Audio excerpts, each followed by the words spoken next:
Chapter 16. The giant illuminated ray snail. Its appearance during ocean storms.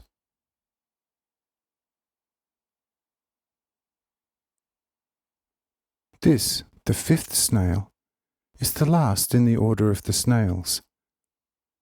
At the same time, it is the largest, and in one respect the most peculiar. This snail is called the ray snail.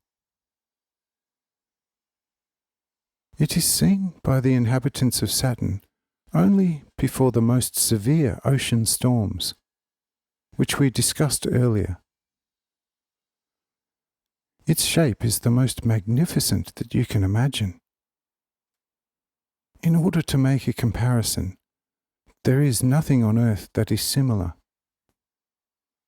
But, to give you an idea, imagine a large cut brilliant. Because this snail is so angular, the top part is more flat, whereas it is more pointed at the lower parts. The edges, which on the upper portion are several thousand in number, are arranged in the most beautiful order, and all of them are in triangles. They look like polished golden stripes 3 feet wide, which are everywhere enclosed by a completely equilateral triangular area. The triangular plate measures 18 feet on each side, and none is larger or smaller. Only on the very top of the snail is there a larger area which is not triangular. It has 32 points, and is similar to a compass dial which, at its outer ends, is also trimmed with wide gold stripes. These plates are as translucent as a cut diamond, and are of the same hardness. All these facets have the ability to absorb the light of the sun and the stars, and then emit it at night, when it becomes darker in the various refraction of rays.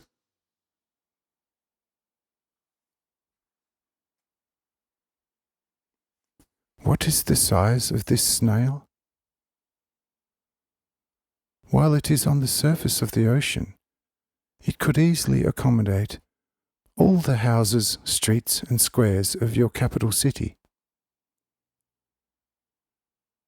The shell itself is 60 feet thick, and from the top of the shell to the tip of the bottom is 1,800 feet. As far as the width is concerned, the diameter usually exceeds 1 geographic mile.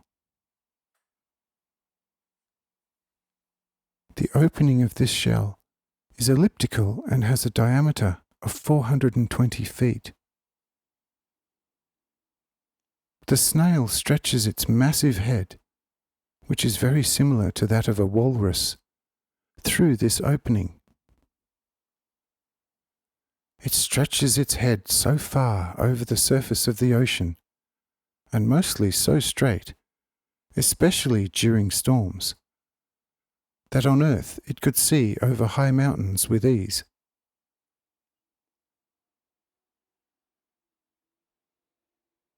Despite its tremendous size, this snail has a gentle nature and does nobody any harm. Its nourishment consists of the 3 different kinds of food. First, water plants, which are also very large in size and in abundance. Secondly, the large sea worms. Thirdly, at times it feeds on seabirds, which are a delicacy for the snail. It only eats these birds during severe storms, because during calm water, this giant animal is usually in the depths of the ocean.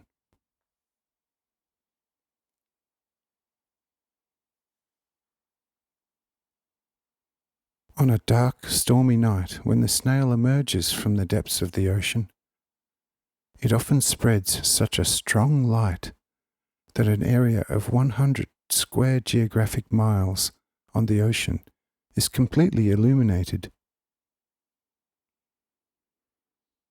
Imagine that during a storm, the many mountains of the water almost reach the sky, and you are standing on a high mountain overlooking several thousand square geographic miles of ocean, where here and there such ray snails emerge.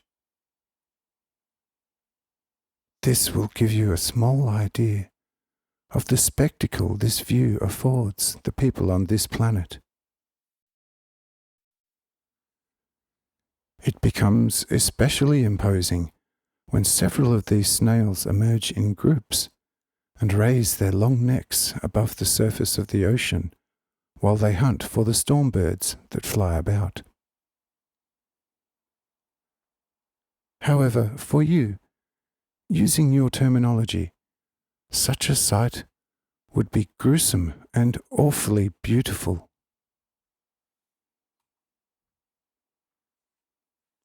This snail is not captured by the Saturnites, because during the calm, it is never on the surface of the ocean.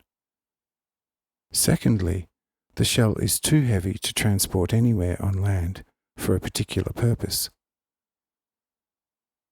This snail reaches a very old age and usually lives 30 Saturnian years. When it dies, the entire shell falls apart and everything else decays as well in due time. The flesh is usually devoured by a kind of fish that resembles the sharks in the oceans of earth, but has an even greater resemblance to the crocodiles. This concludes the chapter about the ray snail.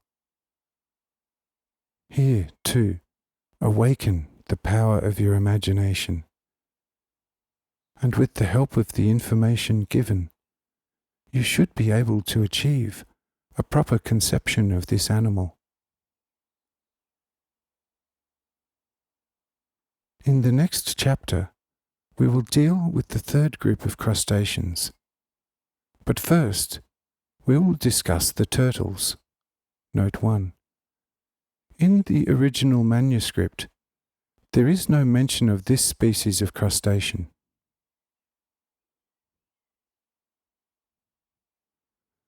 The description of these will amaze you even more than the mussels and snails. For now, I say Amen.